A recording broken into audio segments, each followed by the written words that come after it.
Hello friends, welcome back with a new lecture which is based on the history of the novel. Today we are going to discuss elements of the novel. There are 6 elements in the novel. All these factors may be related to one another in the work by an author. जेव्हा एखादा लेखक एखादी कादंबरी लिहितो त्यावेळेस हे 6 घटक हे एकमेकाशी इंटर रिलेटेड असतात. The 6 elements are theme, plot, character, setting, conflict, language, and style. Firstly, we are going to discuss about the theme of a novel. Theme is the central idea in the novel which can be expressed in a nutshell. It is a philosophical statement or a truth which the writer has put forth through the narration of the series of events in the story and characters acting in the particular setting. Theme ही एक कादंबरीची मध्यवर्ती कल्पना असते. ते novel कशाबद्दल आहे, लेखकाने कशा प्रकारे घटनांचा क्रमकथन केलेला आहे किंवा एखाद्या विशिष्ट परिस्थितीत कथेची पात्र कशा प्रकारे वागतात याविषयीचे जे भाष्य किंवा तत्व असतं ते म्हणजे थीम होय. Another elements of the novel is plot. Plot is essentially the story or the course of event that make up the theme. It is created by the conflict, either internal or external.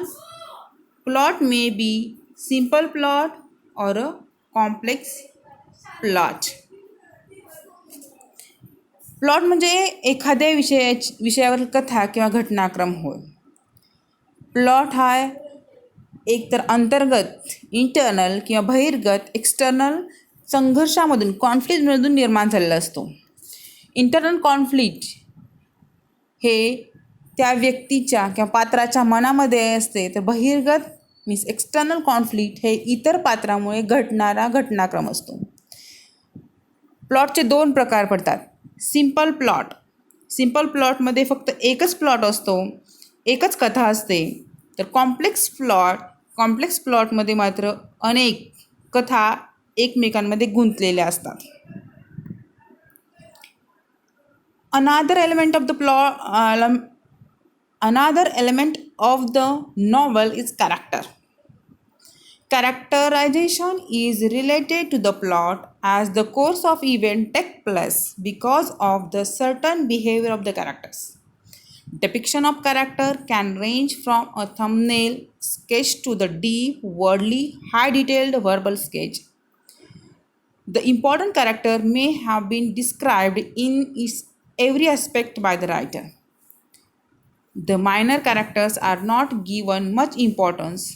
The reader follows the action of one main character throughout the novel. This character is referred to as the protagonist. Main character is the conflict with a character or an entity or a force, internal or external, which is known as the antagonist. Character म्हणजे त्या कथा किंवा कादंबरीमधील पात्र. जसं आपण पिक्चरमध्ये protagonist, antagonist, hero, villain बघतो, त्याच प्रकारे एखाद्या कथा किंवा कादंबरीमधील मेन कॅरेक्टर म्हणजे प्रोटॅगॉनिस्ट आणि ज्याच्यामुळे संघर्ष निर्माण होतो किंवा इतर कथा वस्तूशी किंवा अंतर्गत किंवा बाह्य शक्तीशी संघर्ष होतो त्यांना अँटॅगॉनिस्ट म्हणजेच प्रति हिरो ज्याला म्हणतात ते म्हणजे अँटॅगॉनिस्ट.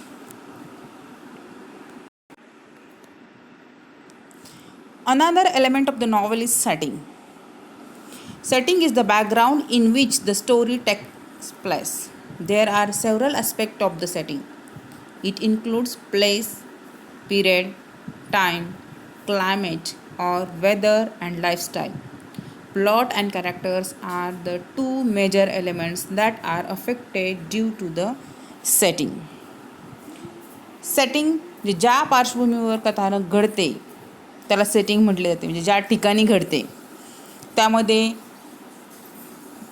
ते घडलेल्या घटनेचं ठिकाण, प्लेस, कालखंड, पिरियड, टाईम, वे, क्लायमेट, वातावरण, वेदर, लाईफस्टाईल, जीवनशैली या सर्व घटकांचा याच्यामध्ये समावेश होतो.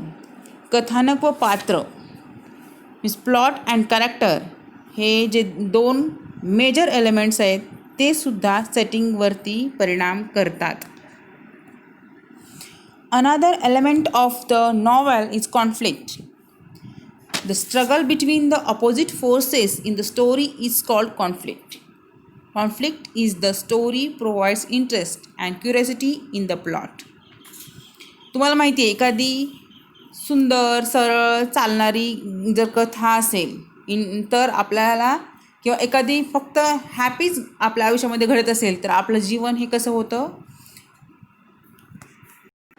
त्याच्यामध्ये रस नाही असं रसविरहित जीवन आहे असं आपल्याला वाटतं. त्याचप्रकारे एखाद्या कथेमध्ये जर कॉन्फ्लिक्ट नसेल, संघर्ष नसेल तर मात्र कथानक देखील आपल्याला आपल्या जीवनाप्रमाणे रसविरहित वाटेल.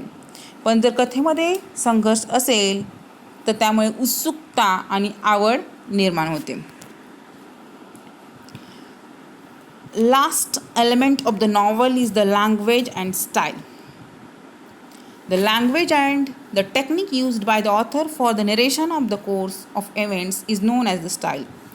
An author can use extensive vocabulary and high phrases, or he may be laconic and would write only to the point, or he may mix both according to the requirement for meeting its purpose. He may use linguistic devices to make the narrative effective. Language किंवा style. Language भाषा, style म्हणजे शैली. लेखकाने एखादी कादंबरी लिहिताना जी भाषा शैली वापरलेली आहे किंवा जे टेक्निक्स वापरलेले आहेत त्या कथानक हे इफेक्टिव्ह होण्यासाठी त्यांनी वापरलेले खूप मोठ्या प्रतीची किंवा एक्सटेन्सिव्ह व्होकॅब्युलरी असेल किंवा मोठ्या प्रकारचे हायली फ्रेजेस वापरले असतील किंवा मे बी लॅकॉनिक वर्ड्स त्यांनी यूज केले असतील. विस्तृत शब्दसंग्रह, उच्च दर्जाचे वाक्यप्रचार हे लेखक यूज करतो. कधीकधी तो फक्त मुद्देसूद लेखन करू शकतो. काही वेळेस लेखक दोन्ही पद्धतीचा गरजेनुसार वापर करतो. कधी दर्जा वाक्यप्रचार तर कधी एकदम सिंपल स्टाईलमध्ये तो लिहून कथानक प्रभावी बनवण्याचा तो प्रयत्न करत असतो. त्यासाठी तो कधीकधी अलंकृत भाषेचा वापर, लिंग्विस्टिक डिव्हायसेस तो वापरतो. हे सर्व घटक कथानकाचा दर्जा ठरवतात आणि वाचकांच्या मनावर प्रभाव टाकतात. So these are the 6 elements of the novel which we have discussed in this particular lecture, which are this theme, plot, character, setting, conflict, language and style. These are the very most important elements of the novel. Thank you very much.